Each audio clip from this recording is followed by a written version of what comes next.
На 22 март от Румъния, така вече разбирам аз, ми беше изпратена камера от рекламата, която аз получих на 24 март. Да, рекламата започва с думите: тази камера е толкова малка, на което мога да отговоря: въобще не е малка.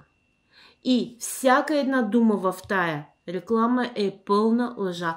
Камера на 100% не отговаря на това, което се казва в рекламата.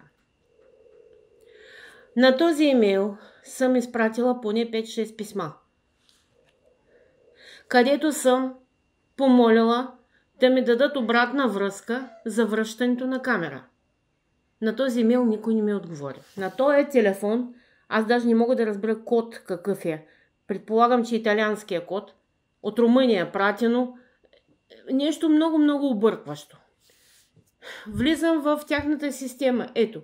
И пиша. Ето. Пиша,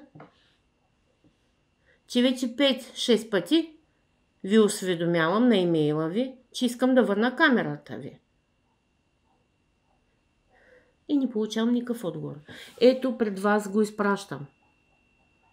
Ето. Изпратих. Вашето съобщение е изпратено успешно. Така разбирам. Ето. Вашето изпращане беше успешно.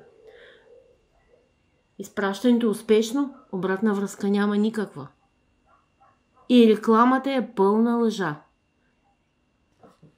Телефона не отговаря на куриерския доставчик, защото изпратено от Румъния, телефона с италианския код, с какъв не знам. Просто всичко объркващо. Цялата реклама е пълна лъжа.